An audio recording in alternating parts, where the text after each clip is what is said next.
third thing was the World Social Forum. The World Social Forum comes as a mode, a new political culture. We're going to have these horizontal links, an open forum, etc. Now, basically, these are three different strategies. One strategy is civilizational crisis, autonomy for all groups, bring into question any kind of economic development and growth and so forth. Strategy number two is a sort of more classical one of organized protest by movements against governments and intergovernmental agencies. And strategy number three is the open forum. My simple point is all three strategies work.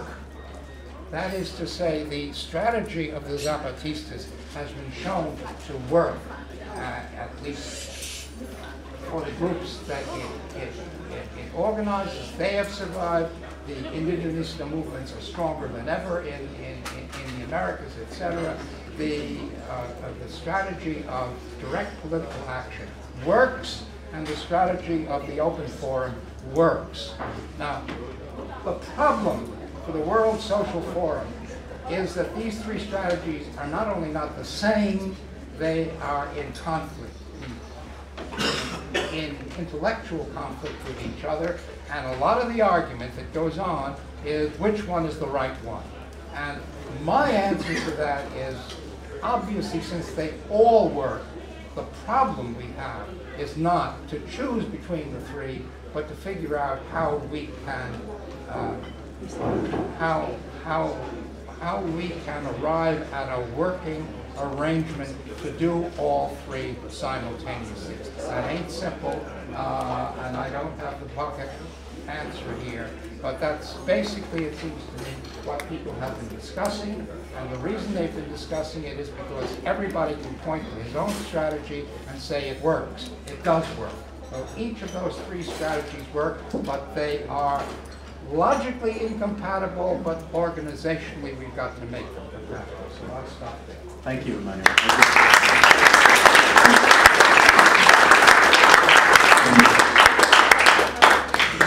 Our table reminded me, I forgot to introduce myself. I'm Thomas Panaya with the Network Institute for Global Democracy, and Tebo Tevenin, who will also be moderating the second half of the discussion, who's also from NIGD. Okay, our next speaker is going to be Hina Vargas.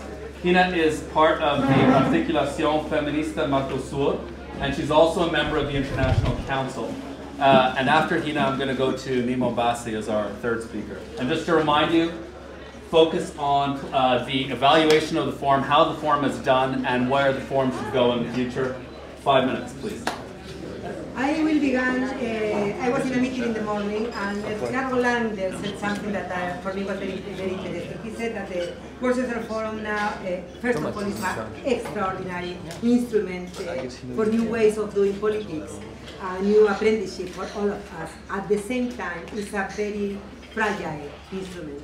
And the tensions and difficulties of organization, for example, as the one that we are living now in Dakar, are not good for the future of the forum. And I would like to separate the party's organization, that we can always do it better, that what I consider is the perspective of the forum for the future. Because if we stand only criticizing the organization, we're going to be absolutely lost.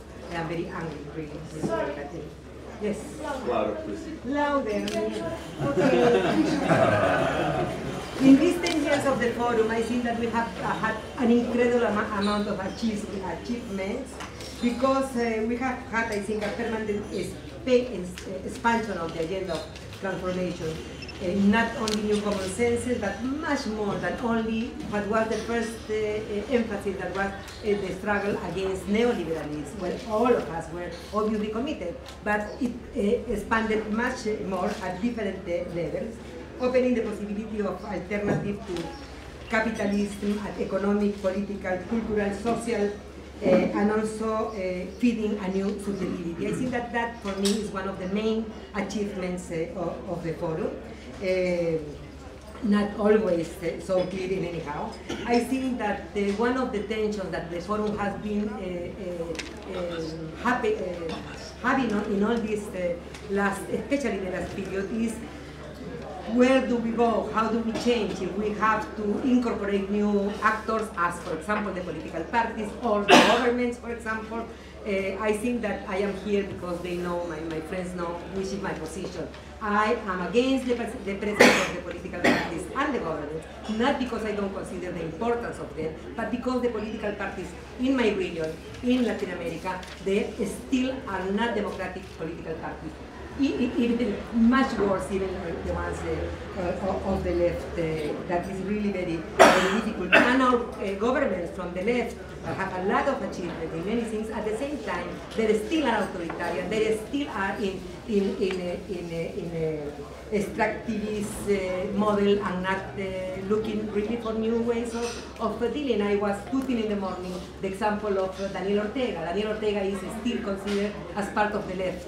And Daniel Ortega is accused in this moment in the Organization of Inter-American States because of the incest against her stepdaughter, because taking out and took out the law of abortion that was the most old in Latin America, and persecute movements and social movements and sectors. I think that the other absolutely fundamental thing of the forum that makes it value without these presences, well, no, I want to have them in this thing that we call at the beginning dialogue and controversy, because I want to speak with the parties and I want to dialogue with the governments, but in equal conditions, not as a guest in my space, but as people that with the ones we as civil society really can discuss and can put our ideas and negotiate our things. Well, what I was saying is that also in relation to the countries and in relation to the region, the impact of the forum has been also very important. Again, my experience is from Latin America, recovering the experience of Belén do Pará, for example, the forum of 1909. Of 2009, sorry. The presence of the indigenous movement really began to change the imaginary of the social movements in Latin America. The Amazonic movement, the indigenous Andean and Central American movement bring not only new cosmovisions, but bring the idea that we have to develop much more in the forum for the future, that it is we are recovering different cosmovisions and different paradigms, and not only the ones that are the hegemonic ones of the Occident, that in many ways we share. No? But also, and the last thing is this, I think that the struggles, I was saying that the struggles are not only against neoliberalism, but also taking other dimensions of exclusion, exploitation and discrimination. For example, as racism, homophobia, heterosexism, patriarchalism, and colonialism, that for us also in Latin America and obviously in Africa is a very important issue that has not been tackled as deep as it should be. The colonization of the power and the colonization of the knowledge, as Aníbal Quijano says. No?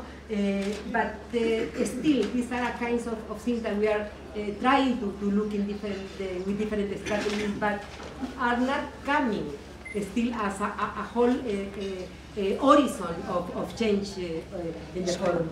So I ask myself, till when we will continue separating the struggles against systems that are deeply connected for producing more exploitation, but also open much more possibilities of articulating the struggles in this whole diversity. The issue of articulating the struggles for diversity in the forum, I think, is one of the challenges for me in the future. And for that, yes, I can negotiate with political parties or with governments, but from my autonomous position as movement and civil society. Thanks.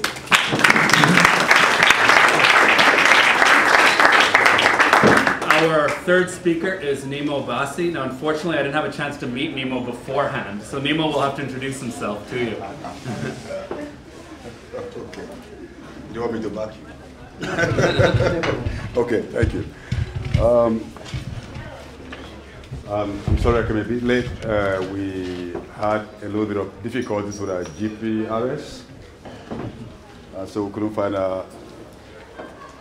the dots that would lead us to this place. My name is Nimo Basi. I'm from Nigeria. I've been a mainstream human rights activist, and for the past 17 years, environmental rights advocate, fighting specifically against transnational oil corporations, apart from being engaged in hunger politics issues. Right now, I'm chairing Friends of the Earth International, and as you may know, we are a federation of autonomous groups in 76 countries, and we are building ourselves to move away from being a mainstream NGO and being part of a movement. That is our vision, that is our drive, and that's where we'll go, and that's why the World Social Forum is very important for us. We see the World Social Forum as a good platform for mobilization, but we see mobilization as just one leg of the tripod. Or rather, if you have a sandwich, mobilization is in the middle. The two outer skins are so important, and that is resistance and transformation. Resistance is not so difficult. Mobilization is somewhat easy to do, but transformation is difficult because people don't want to change. People don't want to do things that would inconvenience them. This is why in our struggle against fossil fuels extraction, when we demand that fossil fuels be left in the soil, people ask questions like, if fossil fuels are left in the soil, how would you fly? How would you drive fast cars? How would you have electricity? And so this kind of blackmail has been used to refuse to change. And this is why the platform of the Social Forum for Mobilization is so vital, but it should be a place for us to interrogate ourselves if we really want to move or want to just meet to socialize. I find it instructive. One of the movements that has really inspired me as a person is a movement for the survival of Ogoni people in Nigeria. In 1993, by popular citizens' revolt, they drove Shell Oil Company out of their territory. Until now, Shell is unable to go back there to drill crude oil and add to the pollution that they accumulated over the years. And so I see power in people's revolt. And there's need to amplify this and multiply it around the world. Because the people of the world need to revolt against wickedness and against oppression and against exploitation and against neoliberal economic systems. Against the oxymorons on which we all roll. Clean coal, clean development mechanism. All this, everybody knows these are false and lies, but yet popular big formal structures keep on perpetrating this and driving this as the way forward. Finally, I've been intrigued by the media's response to the revolt in Egypt. Most analysts are here, they keep saying the revolt has no leadership. The movement has no leadership. The movement does not need to have one person standing as a leader. The movement is not a top-down structure. The movement is not one man's idea. When a movement happens spontaneously like that, the World Social Forum should be in a position to pick it up and amplify it and replicate it. I have not seen much of that possibility of that happening from what we are doing here. But I believe this is the way we should go. Because right now we're seeing the popular revolt in the Maghreb, in North Africa, in the Gulf State, but that is not where impunity stops.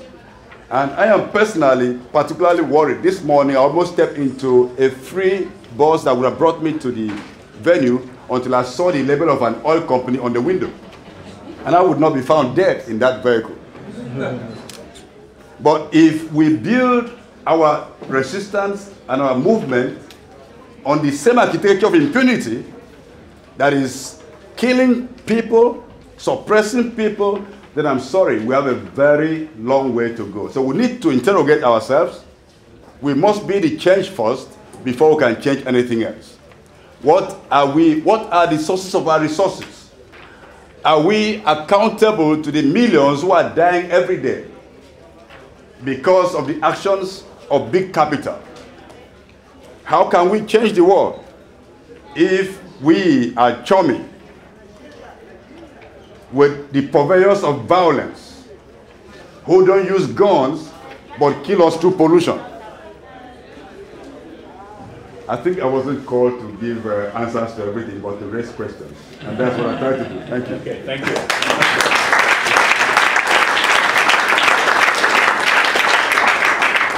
Just to warn my speakers here, the next speaker will be Mario Lebetkin, then Mike Guerrero, and then Patrick Bond.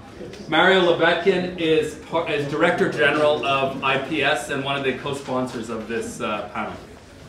Okay, thank you very much. Thank you very much. Good afternoon. Obviously, in the beginning, I wanted to talk about 4 points, but in 5 minutes, I will talk about 2 points. Part of you know IPS is the global news agency, is the like a news agency, the leader to cover civil society issues all over the world. We are present in 150 countries. We have more than 500 journalists all over the world. Thousands of media reproduce our stories, millions of pages in internet, etc., etc., etc. But I want to focus in 2 issues because I think that we never can forget the story of the World Social Forum. And I think that we are in a new scenario, and we need to take into account that we are in a new scenario. Why I say that we are in a new scenario? For many years, from 2001, we discussed about the finance crisis, against the neoliberalism, about the climate change, about the environment, about food crisis, etc., etc., etc. And part of the mainstream media and key players all over the world accuse us that we were radical, we were crazy, and we didn't say the truth. Now we need to take into account the new scenario. We show, or the facts show, that what we discussed during these 10 years was the truth. The point is, and we need to take into account this, why? Because the issues that we talked during this year now are part of the global agenda of the discussion. Because obviously the finance crisis and the issue that the neoliberalism are not a future is part of the global discussion. Climate change and environment is part of the global discussion. Food crisis is part of the global discussion. Energy alternative is part of the global discussion. Until Tobin tax. When we talked about Tobin tax, please come on, you are absolutely out of the picture. And now France, Germany are talking that they will push in the G20 to discuss and to approve the idea of the Tobin tax. So we need to take into account this issue to understand how the World Social Forum can play in the present and in the future. Because one of the issues, you know, I talk it like communicator, my approach like communicator, one of the issues that we can say in a negative way, if we couldn't summarize all over the world what we did and what we think during all these years. And this is the first issue that I want to remark. We have a strong possibility because we are in a new scenario in which we can play different than the past. If we are intelligent, if we can combine all of our capacity in this multicultural and multi-approach in which the World Social Forum are doing. And the second aspect is about the media. The media are in a new situation too. You remember about what's happening in Egypt, or we are thinking about Tunis. We are talking, I think that I listened many workshops during these days, and many of us talking about the social media and how the social media played to organize what they organize. We can say the following, because the World Social Forum started in this way. Remember 2001, or remember all this year, how we could organize, how we could push the World Social Forum in the same way, with the same instruments that the Egypt and the Tunisians are working now. So, in that sense, this is part of the new. But the new is, at the same time, that there are more and better organization of the alternative media, but at the same time, there is a strong challenge and changing for the mainstream media. I want to put 3 examples, really 3 examples. One, Al Jazeera. We know Al Jazeera is not alternative media, is not mainstream, will be a mainstream media. But the fact, I want to talk a symbolic issue. The fact that the US administration decided to follow the crisis in Egypt and in Tunis through Al Jazeera, not through CNN, show the new issue that happened all over the world. You know, because communication means after that you decide policies and never reform. In US, they manage the situation without their vision from AP, CNN, ABC, what you want. That's an example about, and it's not an isolated example. The other example is Huffington Post, that you know is the most important blog all over the world. You know, and Obama need to thank this big blog to win in the election. You know, the AOL bought Huffington Post 2 days ago. And what could happen? We could say, okay, AOL absorbed our contents. But the issue was exactly the opposite, because the managers of the Huffington Post will manage the contents of AOL from now. So we need to take into account this news. I put only example. Or we can talk about IPS. IPS is IPS, but the fact that we have millions of paid views and millions of readers, it's not to say we are working well. We work well or not. That is not the point. The point is there are millions of people that are finding other type of information, that they are not satisfied about what the mainstream media are offered to them. So if we put the concept about the new scenario of the world in which the World Social Forum need to play now and the future, if we put in this way the new scenario of communication, it's logically that what we need is to decide real policy to do that, because we have two dangers in my approach. One dangerous, and it's a danger of the World Social Forum and the civil society movement, is the dispersion of our capacity. How we can create synergy, how we can work better together. And the second issue, like communicator, is when we talk about communication, that is one of the political elements to develop the World Social Forum, if we think that communication is a communicator problem. And I think that is a wrong issue too. Communication is a problem of civil society, together. Just for this, we need to think in big ideas. In the near future, if we are convinced about that. For example, we need to organize a big assembly, world assembly, about communication, but not for communicators. All over civil society need to discuss about this issue.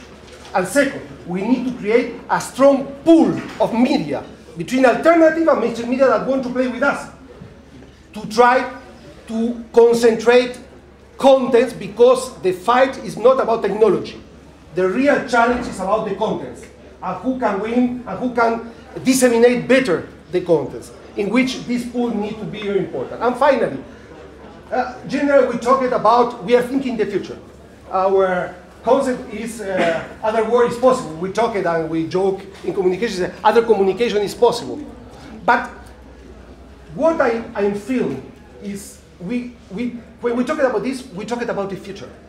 I think that we need to change, we need to have a click, because in this new scenario we need to think in the present, because now we are in the present and all this process is in progress now. Thank you.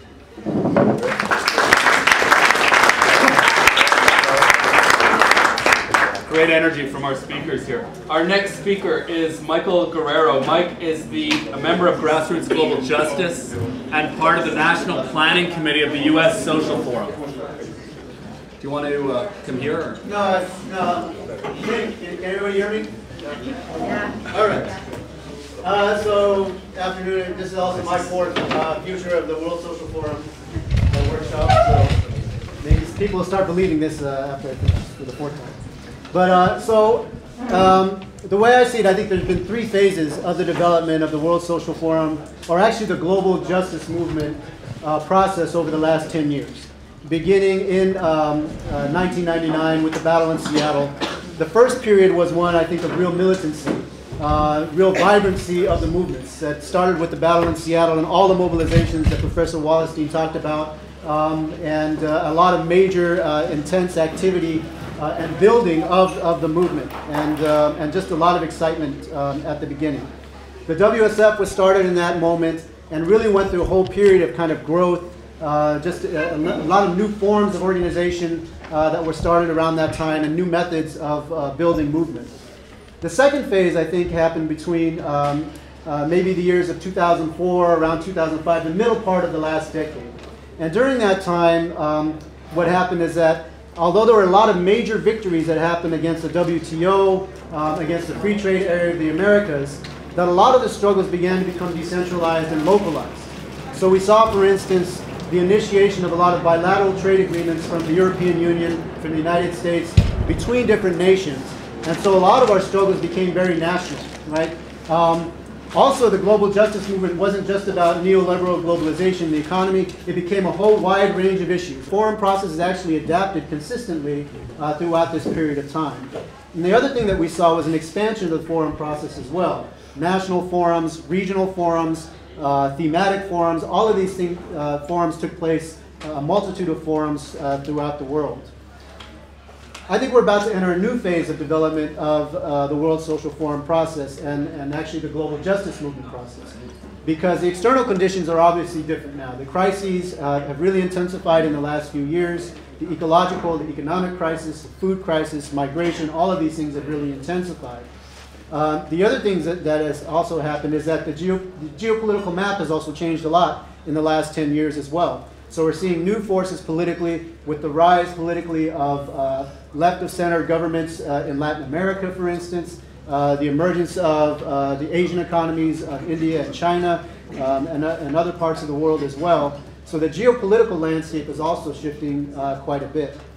The other thing is that the global justice forces have also changed, right? And we're seeing that obviously with what's happening in Egypt and Tunisia right now. We're seeing the indigenous movements in Latin America playing a huge role around climate change issues, the role of Bolivia. There are the new governments now in Latin America as well. So the new phase of the World Social Forum has to take this into account.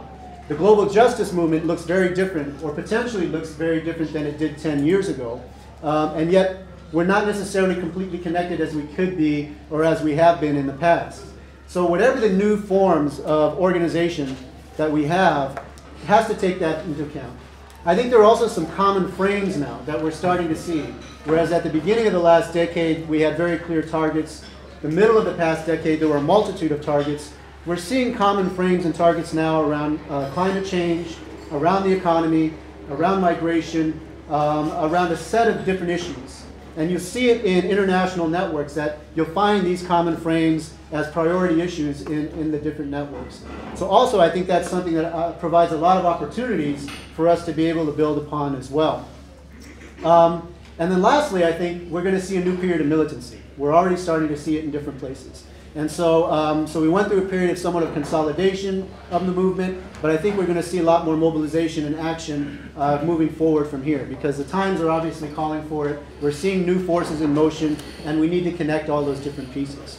So this next phase is actually going to be very important in terms of taking all of these things into account. And then the other thing is that the innovations that are happening in different types of forums. I mean, the fact, for instance, that there have been more social forums in the continent of Africa than any other continent is really significant. And we're seeing, I think, a lot of the results of that kind of interaction and mobilization here as well. But we're seeing changes to the model, to the instrument of the World Social Forum. And that's a good thing, because people are adapting it to their local conditions, to the local political situations. And I think that's going to allow also for the growth and innovation that'll take us forward in this next phase of the social forum's development. So,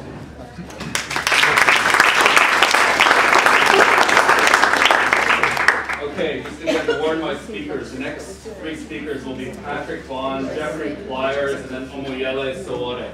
Patrick is the director for the Center for Civil Society and also one of the sponsors of this panel.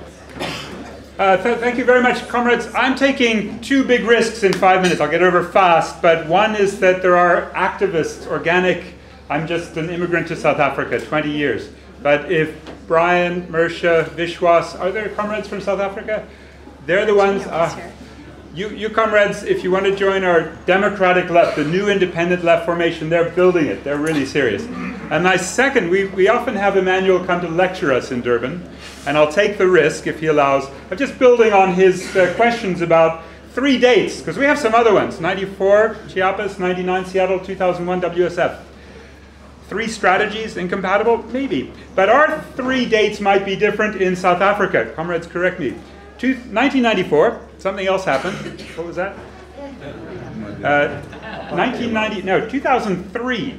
You might not know, but an amazing thing happened for healthcare. AIDS medicines became available after an incredible struggle. And 2011, this year, we're going to shut the UNFCCC and solve the climate crisis from below. So you'll see. Yeah. The problem with Emmanuel's dates, we didn't have a Chiapas, and we can't really control space. Given the balance of forces, the independent left and the possibilities of moving that kind of extraordinary liberatory struggle are a little limited. There have been dual power moments. We have more protests, I think, than anywhere in the world, maybe except China. But they're popcorn. You know, they pop up, they die down. They float this way. Sometimes they're xenophobic. So we haven't quite got a spirit of widespread revolt that can control space. Second, we can't do WTO occupation, break down the meeting. Though we tried. 2001. Did anybody go to the World Conference Against Racism? Good one, comrade. How about 2002, World Summit on Sustainable Development? Durban 2001, Joburg 2002, the activists protested, 15,000, against the UN, against the World Conference Against Racism. Why would they do that? They forgot to put Zionism as racism, or they didn't forget. And they didn't put reparations for colonialism, slavery, apartheid. So the big protest in Durban gave us the confidence in Durban to think, yeah, we can host a major protest November 28 to December 9. In Joburg, they tried to privatize the water through the UN. Do you remember all of those privatization strategies, the global compact, all of the things they were doing, even the privatization of the air? Do you know what that is, right? Carbon trading to solve the climate crisis. That was what we learned about from the WSSD, and that's what's going to happen again in Durban.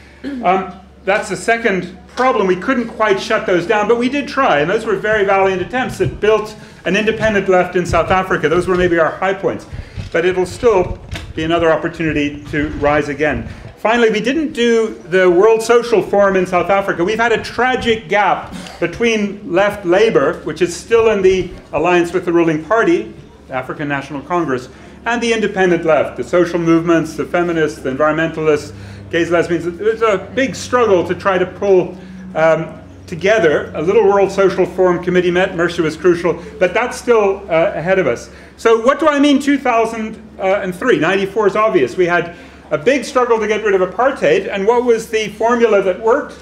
I would argue that it was the globalization of people and the deglobalization of capital. That is, we had an incredible international solidarity movement. People globalized, and what were they asking for from their big companies? Stop making profits from apartheid, sanctions. Do we still do that? Yeah, Israel, right?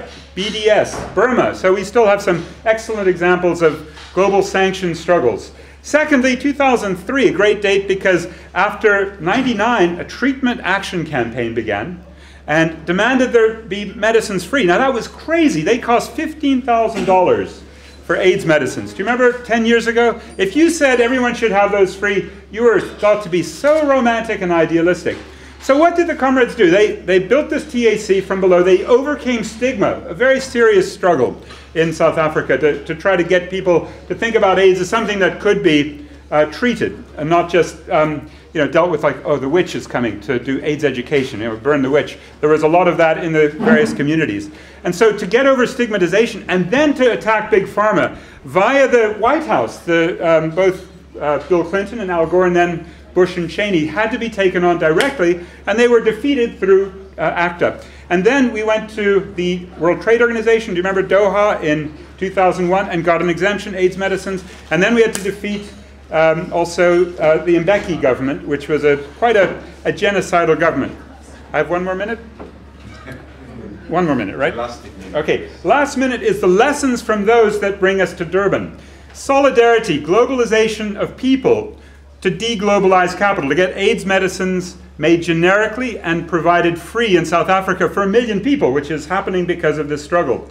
To continue that to the Durban struggle and to think about the WSF, one of our problems is, I think you know Peter Waterman, not here today, talks about us as globalization from the middle. Maybe more cheekily, Andrzej Grabczyk says, do we really want to create a movement that will resemble a cocktail party in the lounge of the Plaza South Rafael Hotel in Porto Alegre? Do we want a movement dominated by middle-aged bureaucrats wearing Palestinian scarves? So there's a little class critique that we've got to take on board. The reason that's important is because of the way the last World Social Forum degenerated, and activists solved the problem. How did they do it? Do you remember the Windsor Hotel in Nairobi? What were they doing? They were, through corrupt means, selling food right next to the stands. And Kenyan and South African and other African actors just tore down that restaurant, gave the food free to poor people. What did they do with the fence around the stadium? They tore it down, so it was free access. So again, a sense of our class internal critique's crucial, which brings me to a very final point. I think, are all of you fed up with no ideology? Or are you still open space all the way? I think we should open that up because we need a class analysis and of course a gender and race analysis. I'm not so strong there. And I think those are the kinds of things that will help us solve one crucial, very final problem. We have a climate justice movement that we need to keep building as one of those sites like the WTO, which brings all issues in. We need ideology. We had a split in Cancun. Did you remember? People supported the reform of RED, privatizing forests. And we had very, very good, strong progressive leadership from ERA, Friends of the Earth, the Indigenous Environment Network. Those are the kinds of things that, to me, bring ideology right back. I find ideology from below in the struggle that Nemo said, keep the oil in the soil. Let's not just be NIMBY. These Nigerians have every right to say, don't pollute in my backyard. They've had it worse than anyone. But they're saying, don't pollute in the planet's backyard. Keep the oil in the soil to save the planet. Just like GGJ, the movement Mike's part of, really making those links from below. They wrote an amazing letter to the big bourgeois environmental groups saying, we're the ones stopping. We're stopping West Virginia mountains from being blown up and Navajo reservations from having coal. Check this letter that these comrades put together. These are the kinds of things that from below, not as Comrade Emmanuel did once, 2003 Porto Alegre, or Comrade Samir Amin did in Bamako 2006, parachuting an ideology from above. It's just friendly, comradely teasing. You know, that's not the ideology I'm describing, as correct as it might be. It's from below, it's already happening. That to me is globalization of people, to deglobalize capital, to move to eco-socialism. Thanks, comrades. Guys, I'm just going to insert a speaker here. Nicholas was going to speak later, but he has to leave. He is one of the 4 World Social Forum staff who is working here. He's also the editor of Mouvement, which is a journal for social movements. Okay. Hello. I'm sorry that I have to leave. It's not very nice, but polite. But anyway, so I want to discuss another point of the debate between the space and the movement. A point that has been, until now, I think, less polemical than, for instance, the participation of political parties or political representatives within the WSF, but which is, in my opinion, a very crucial one, and which is related to the chaotic experience we have here in Dakar these days. And I want to start with reminding, start with looking at an early stage of the WSF process. Back in 2002, 2003, so after the second and third World Social Forum, the critics were very strong.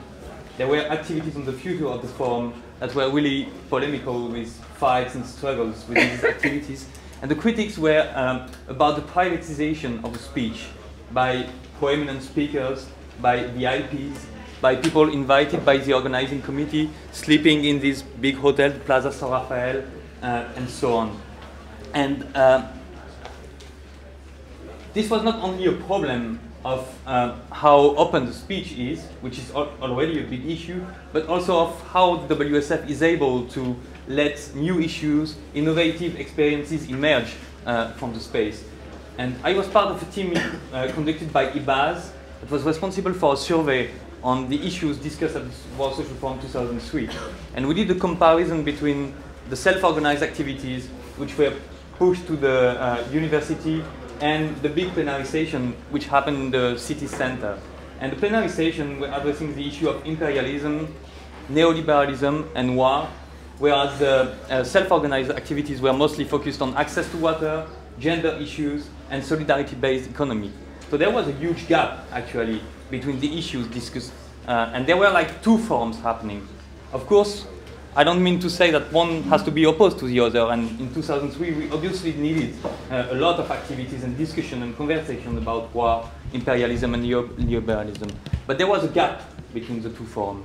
And based on this situation, the IC decided and took a radical decision to cancel the plenary session and to come to a self-organized program, which was a very important decision, because if you take into account the fact that there is no final declaration after the World Social Forum, the only political statement organizers can have, IC members can have, was the plenary session and the thematic axis. And cancelling this plenary session and the thematic, and letting participants defined through a consultation the thematic axis was a real radical decision. But from then on, I would say that we've not moved forward very well, because we have created a gigantic forum with a lot of dilution. We have multiplied activities. It has increased. It has never dropped. Even this forum has more activities than ever before, reduced on 2 days instead of 3. So we're facing this risk of dilution. And back in 2003, back in 2004 and 2005, this element of self-organization was handled in conjunction with another principle, which was the idea that WSF was not only a space for socialization and mobilization, but also a space of experimentation. And those of you who were at WSF 2005 might remember that there was this concept of the world social territory, and that the space, the venue, was built by an architect who was part of the organizing committee with grassroots solidarity-based economy organizations, with integrating the economy of the forum within the city and within the groups. And we have completely lost it. And I think that the problems that we are facing here with the venue are also related to the fact that we completely left the experimental dimension of the WSF. The same issue can be discussed with Babels. Of course, Babels is back there, but working in hard conditions. Babels is a network of interpreters, for translation equipment, and that kind of thing. And I think that besides those political debates, we also have to engage in a clear analysis of this dimension and how to reinsert within the WSF this experimental dimension. Otherwise, we will waste frustration. And this experimentation was a way for us to politicize collectively the frustration and to turn the frustration into a principle of action. But without this experimental dimension of the World Social Forum, we will have some individual frustration, like what is happening here at this WSF, where we all evolve in our own networks, parallel forums, but don't have a space where we can share this collectively and build on this frustration. So I think that's also one of the conversations we have to have in the near future. Good. And I'm sorry to leave.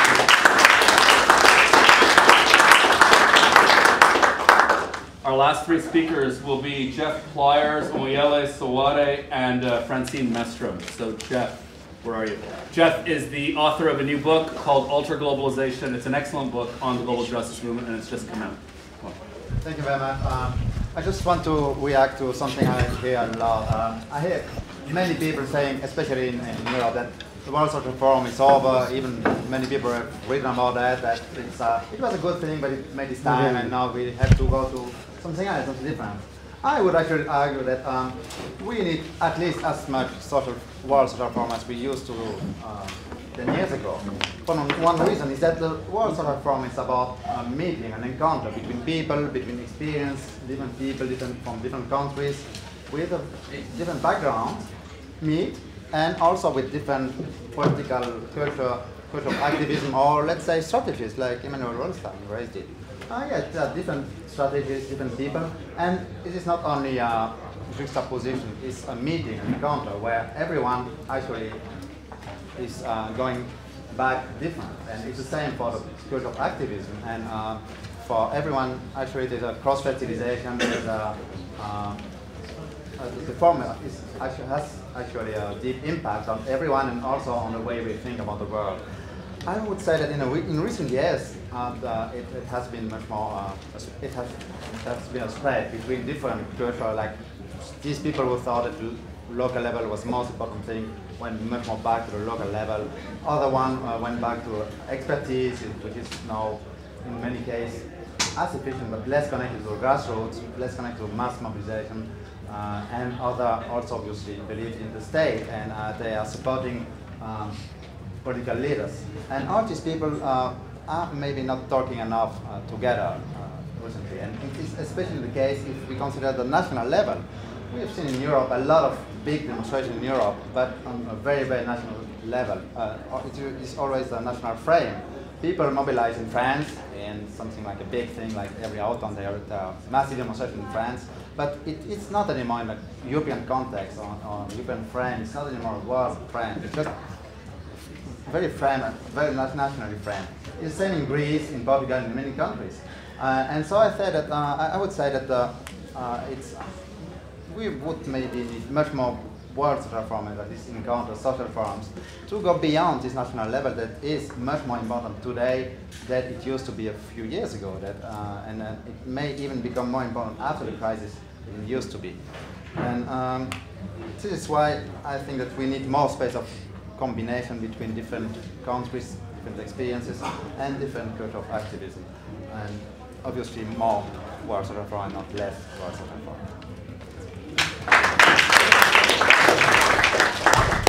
Okay, our next speaker, Omoyele Sowore, who is with SaharaReporters. Feel free to introduce yourself more, please. Yes, thank you very much, Thomas, for putting this together. And my name is Omoyele Sowore. I'm from Nigeria, and I run a website known as SaharaReporters.com. And what we do, naturally, for the last 5 years, is to take information from ordinary citizens in Nigeria and Africa and process them, because citizens are the ones who experience news. And for so many years, we have been consumers of news. And we decided that it's time that we produce our news the same way, you feel healthy when you cook your own food. And the reason why I am very particular about information is that I've done a lot of on-the-ground human rights activism, student activism, pro-democracy activism, any kind of activism you can talk about, NGO activism, and discovered that what is most powerful in achieving the aims of our liberation is information. We left information in the hands of charlatans, the CNNs of this world, the NBCs of this world, the ABCs of this world, who, of course, are owned by extension by corporations. But don't forget that all of these agencies of news have gone through their own full cycles. They've gone through the period of innovation, right? They've gone through the period of imitation, plastic surgery of newscasters, and they are now in the stage of idiocy. And after the age of idiocy, what you are going to see is that they will go extinct. And what happened has already happened in places like Egypt. The reason why we are getting the information from Egypt the way we are getting it from CNN and the rest of them is not because they love revolutions. It's because ordinary people are reporting real news using technology out of Egypt. So the mainstream media was forced by its own inconsistency to be doing what is right. But that is not what we are looking for. We must totally take over the sources and means and methodologies and processes of information. We can do it. I have been told that it was through this kind of movement that things like Twitter came out of existence from the left. WikiLeaks is the biggest innovation that has happened to mankind. Exactly. It has destroyed years and years of powerful secrecy. We no longer need freedom of information acts anymore. WikiLeaks does it for you. You understand? Even if you want to know who your leader is sleeping with, talk to Assange. He give it to you. So this is the era we are. But there's something that's very important that we must not lose sight of. And that's the fact that just like Mr. Nimobasi here said, that when you have transformation, you must manage transformation. We are experiencing revolution all over the world. But we must find a way to manage the outcomes of the revolutions that are happening. Otherwise, we will be back in these social cycles whining and complaining that we haven't achieved total liberation. But the truth is that we have already achieved liberation. Look at the United States. For example, why do you think the Bushes of this world were kicked out of office? It was because they soiled the White House with black oil from Nigeria, and the Americans had no option than to kick them out. But the problem was that the moment the Americans kicked out the Bushes, they went back to sleep. Exactly. And the Republicans found a way to take over Obama. And now they're just shaking his head in different directions. Because why? The Americans went to sleep. What I'm saying is that if we had revolution in Tunisia, in Egypt, we've had in several places like Bolivia through democratic elections, even in the United States, which I feel needs a physical revolution, by the way, is that we must find a way for this organization or the World Social Forum to have a secretariat that manages the outcome with a lot of skill sets that can be, so that if I want to plan a revolution in Nigeria, I don't feel like I'm in the desert. I'm alone. I can have some kind of backup. While the rest of the world is looking for how CNN can come, I'm looking for bloggers who can come in and continue to broadcast the revolution to the world. And the world can participate in the revolution wherever they are. That is what we call international solidarity. It is not sloganeering. And the truth today is that you used to call us Global South. But look at where the new revolutions are coming from. Egypt, Tunisia, and all of you in Europe, you don't know what to do. You have more bad leaders than we do, but you don't know what to do with them. You know? So the bottom line is that we have to put in a new token. I am not against World Social Forum, because it is only at this forum that the woman from Ogoni land can meet an American that we used to refer to as gringo, you know, in South America. I mean, an America with a honest intention. Otherwise, it's impossible. You can't do it in Davos, right? No, you can't. I cannot even get as close as this to the manager of an ATM machine in Davos, in the world. All right? So, but we have to keep this going. This must not stop. But we must also follow with innovation. Like I said, all the world leaders have become dinosaurs. Business people have become dinosaurs. That is why they are stealing our own ideas to reform business. Right? You know, it is the ideas that we have about how to manage the world that is running the world today. But we must take control of our own ideas. We must take control of our own ideologies. And we must force another revolution so that we no longer continue to foment trouble. We foment revolution everywhere. Thank you for listening to me.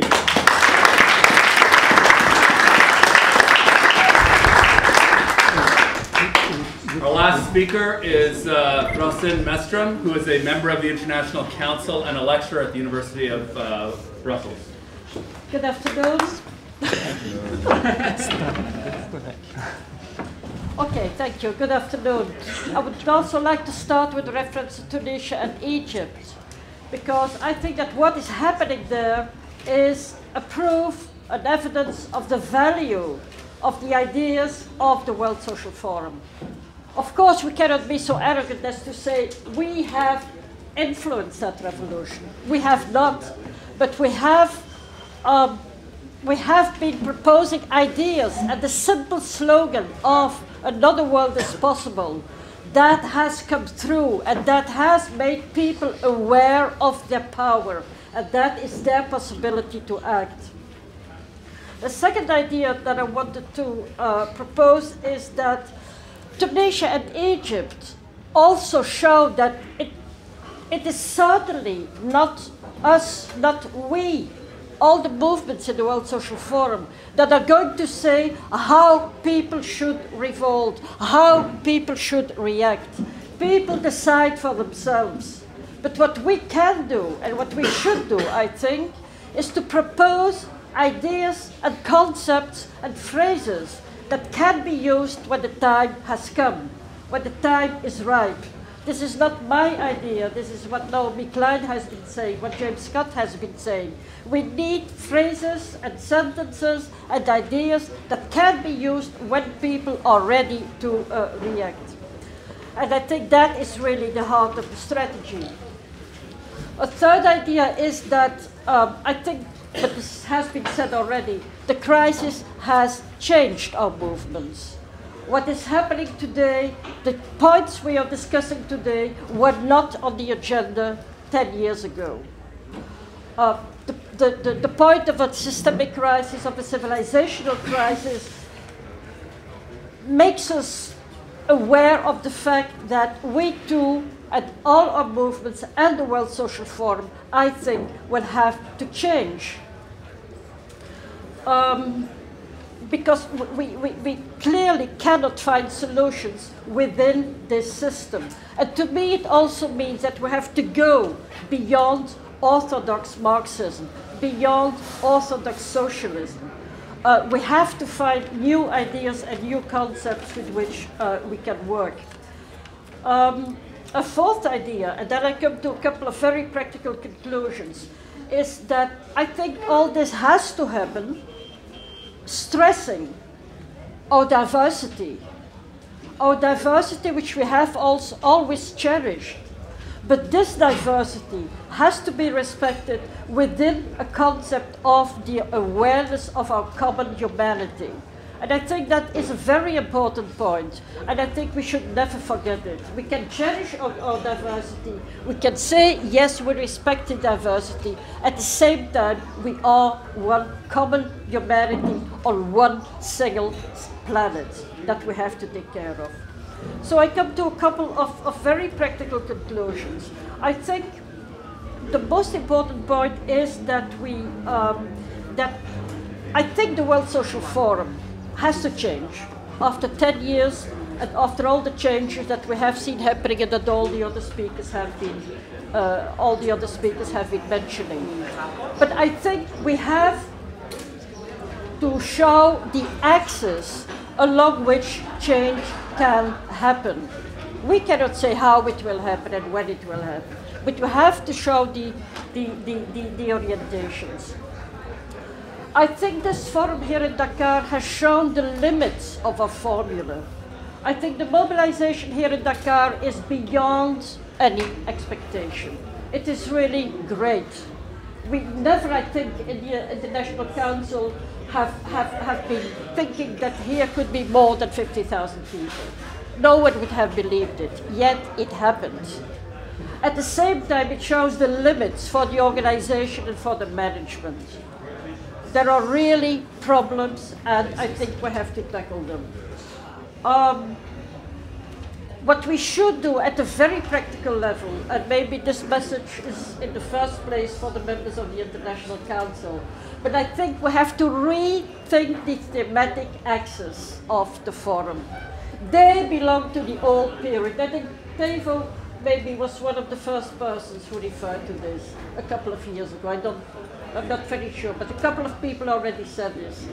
And I think it is very important that we think of the new problems of today and that we word our thematic axis in that sense.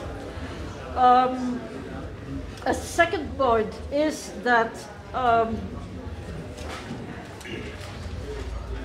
within our Charter of Principles, I do not think we have to change it, but that within that charter we introduce the ideology. We have potential within the existing charter. I do not see an opposition between the open space and ideology. We have to bring the ideology in the open space and clearly put it forward. And that the final problem, if I say, I think we have to indicate the axis along which the world can change in different places, with different people, in different circumstances. I think we have to work along the lines of defending global public goods. As you mentioned, the AIDS medicines, that is clearly an example, a very clear example. Water, energy, and so on. Social protection, gender equality. These are all global public goods that we should defend. And from there, I think we should go to the idea of the common good of humanity. The common good of humanity, which can become a new theoretical framework where the economy, the social, the political, the cultural are articulated.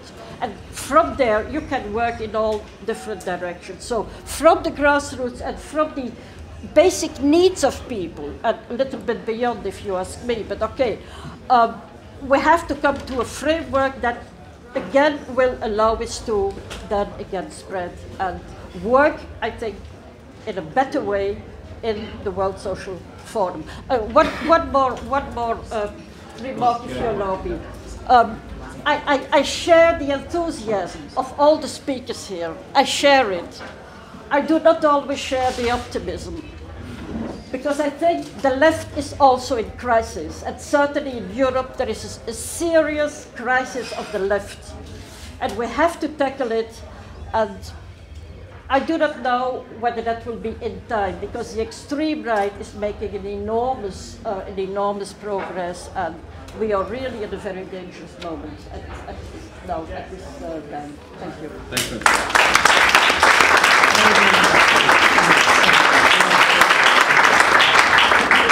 Okay, we're moving into the second half of the program. Tevo Tevenin, member of NIGD, is going to moderate. This is the participatory part. Tevo, take it away. All right, great. So in the spirit of the forum, I hope we will have a very wonderful process of learning together here.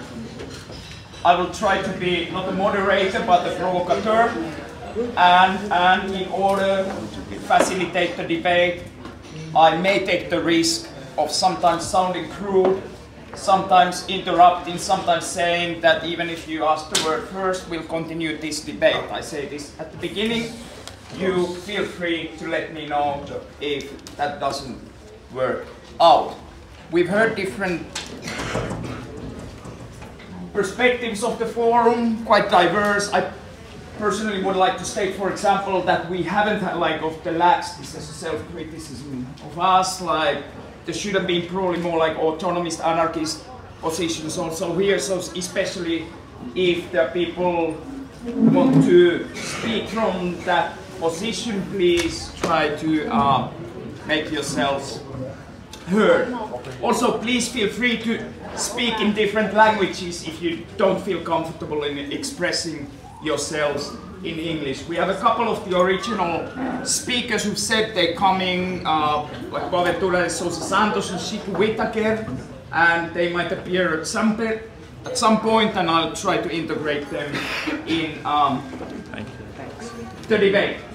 But yeah, so, and as I know some of you, but definitely not the majority, I may not refer to you by name, because then it's embarrassing. I remember your name and not yours, and embarrassing for me, for you, everyone. So, please. So please, if you can introduce yourselves and try to keep to the point, which is the future of the forum. If you have important things to say on the world as a whole, feel free to say that somewhere else, but here try to focus on our issue, which is the future of the forum in its different aspects.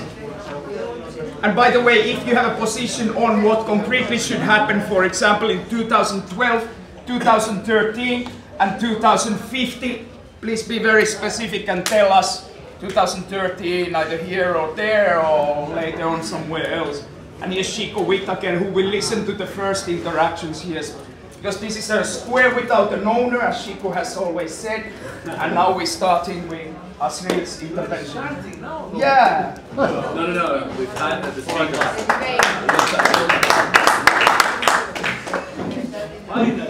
Okay. And please be brief. Yeah. About the future.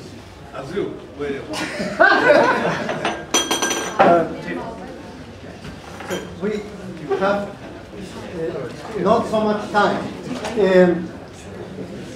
Just to look forward from the past and very short. I think the Zapatistas, are doing something very interesting. They are not just sitting in Chiapas.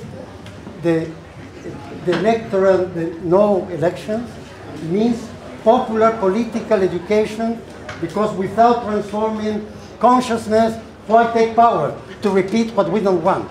So that is happening. In terms of autonomy, jumping autonomy, there is an interesting development, transition town. And that gives us an idea in Europe of what to do locally today in terms of European kind of autonomy. Becoming a movement. That's one. There's a lot here, and the time doesn't help. One of our Senegalese cooptees to this forum yesterday came to a meeting we had, the International Council of the World Education Forum. And it was a very luxurious hotel and very expensive hotel. So he came with a brilliant idea to solve the problem of not making rich hotels richer, asking, we have associations of tourism solidaire, asking them where they are to organize lodgement. Exist people that have spaces that can be very cheap and bring, and this is communication, isn't it? It is communication. We go to the community.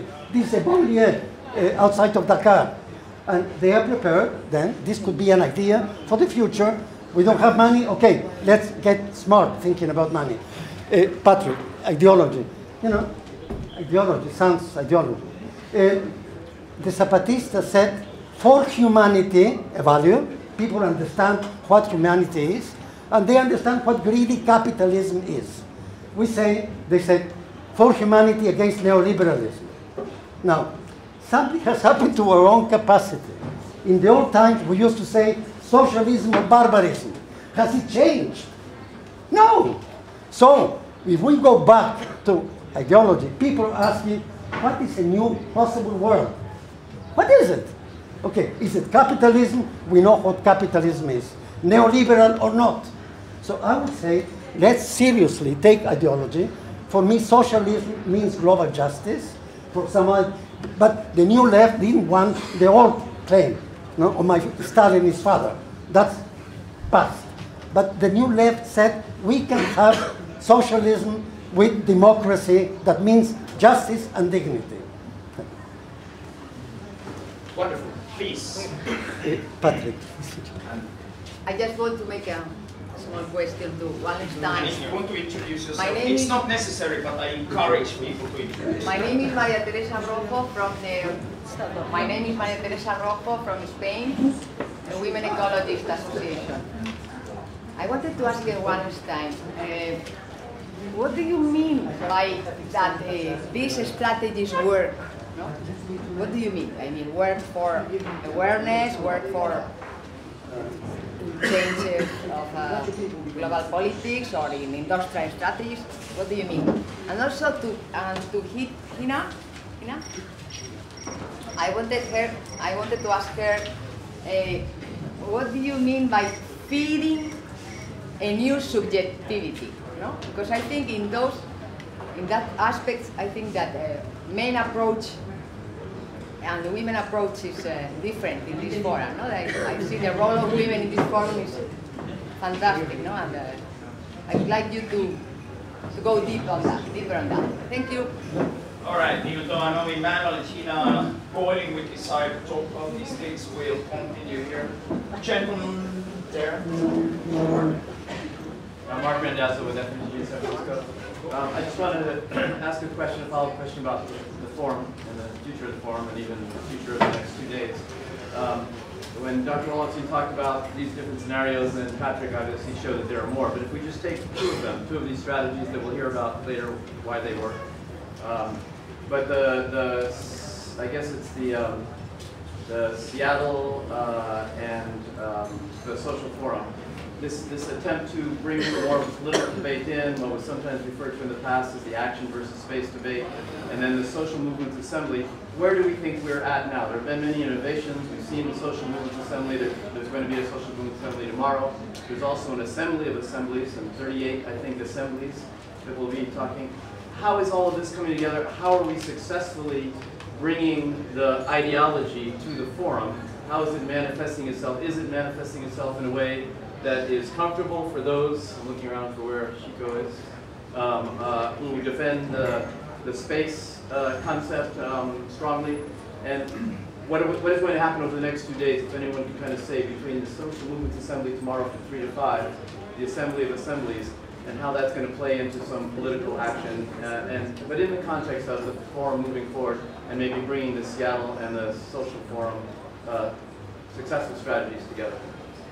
Very good. I see one axis here, also to inform Chico, like there's been Patrick Bowen was referring to need for more ideology, and when are you going to get done with that open space kind of thing of the past? And so that's one sort of dimension where I'm sure Chico Whitaker will give his opinion at some point. Not now. Yes, please. Hello, I'm Rita, I'm from Portugal, and I would like to give my views. I think the people that were talking here, I heard that they are maybe very optimistic.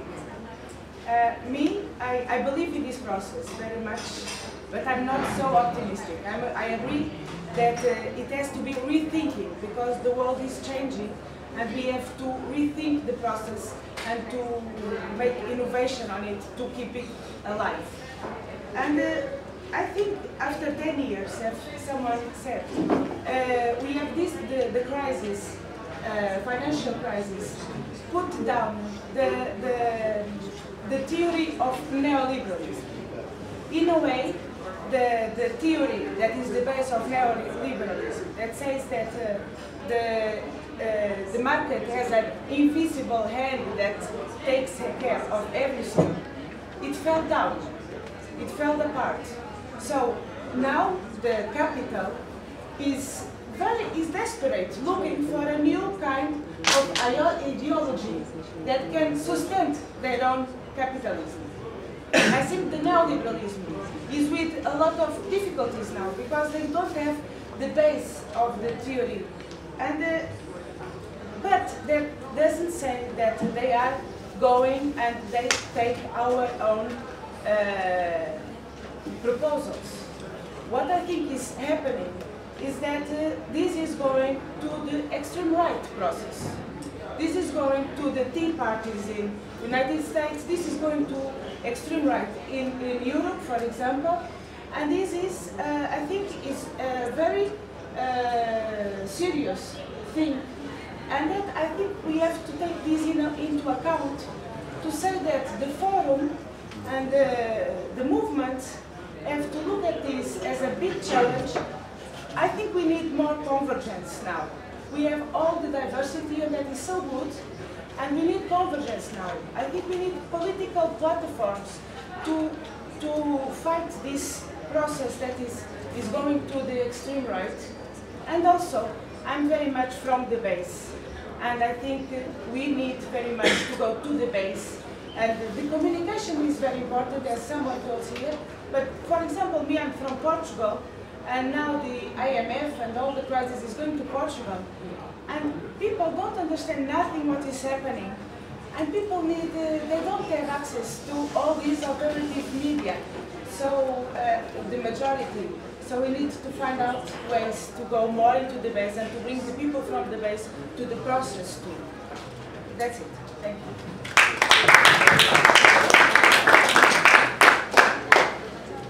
I'm Nils from Copenhagen. How will you contribute to the survival of the next generation? No, I'm not very optimistic in my thinking, but I'm optimistic in my will. Today, we live as if we had 1.3 planets. We have only one. Climate change, peak oil, collapse of the international institutions. I think it's time also for us to realize maybe we have too much silo in our thinking, that we maybe need more to connect and look at the challenges from the future. Therefore, I think as well as we have to get more awareness of the context. I mean, neoliberalism is no solution. The geographical architecture has totally changed. The growth after the Second World War in our part of the world has finished. If we look at the periodical time scale, we can say maybe we should now realize that the cheap oil is running out. We have no new solutions. So that's why I think as a kind of resistance also, we have also to focus on how we can build up new communities on a sustainable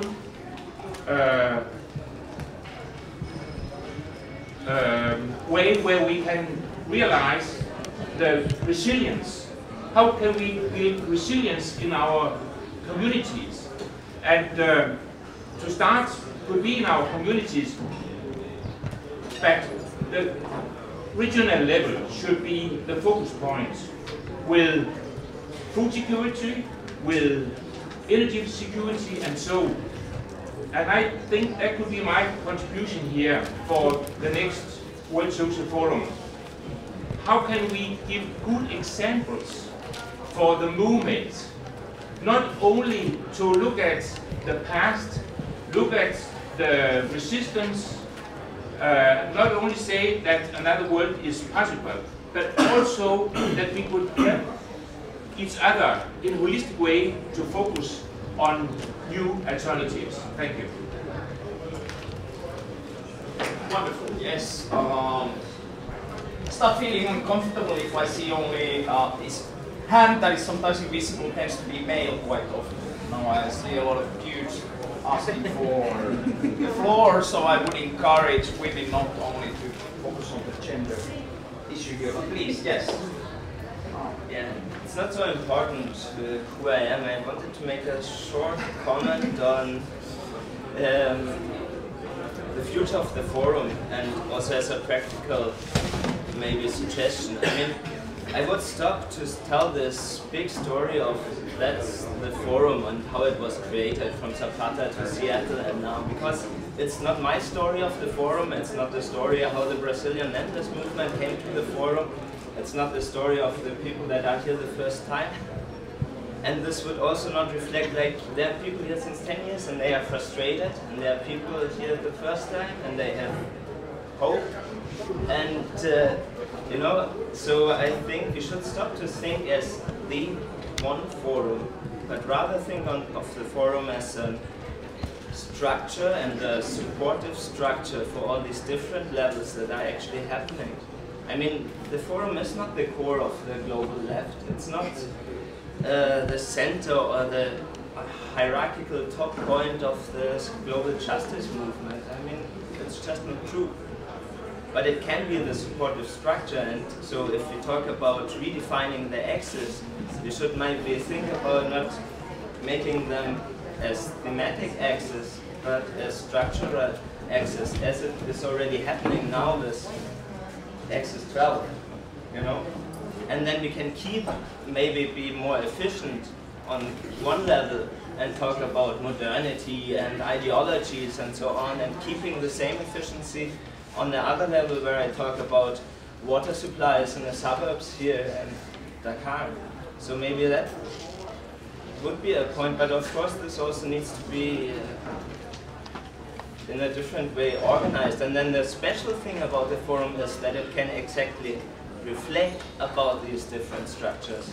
It's not this this diversification and specialization from one conference to the other, but you can reflect how this water level is related to the ideology, and at that point bringing convergence in and reflect about how the things are actually interlinked, and not talking at one point just on that and that, how the rest of the world is doing it. And not by putting an ideology up on top, and which will define everything what is below, and that's what we are criticizing about capitalism and so on. So maybe in that way, keeping the diversity. Wonderful, yes. If you can introduce us. Yeah. I'm David Harris. I'm a researcher at a think tank in the United States called the Institute for the Future. I'm one of the well-intentioned Americans that was referred to earlier. I'm proposing actually a self-organized event for 2012. I'm not sure what's going to happen with the forum in 2012, but hopefully we'll find out. But this self-organized event is called the World Social Forecast. Since I work at the Institute for the Future, we do forecasts and we think about the future. So the question that the World Social Forecast is asking is, if another world is possible, what does it look like 10 years from now? Or what do you want it to look like? And so we're doing an online platform. It's going to be an online self-organized event. And that's something that I am really excited to contribute. And I have some flyers here later. Great, yes. No women want to speak, huh? Okay. Not yet. Jerome Scott from the U.S. With Project South in Atlanta, Georgia for a long time. Now retired from that, but working very hard for social justice. Communities can be expressed on this on this world forum. How well we're able to build those kinds of relationships. And the second one is that, as we can see over the last 20, 25 years, fronts of struggle and various struggles have been breaking out all over the world. I think whether or not this space remains relevant will determine what our relationship is to those revolts that break out throughout the world. I mean, if we're, I mean, I look around here and I'm not trying to criticize, but I don't even see people from Senegal here.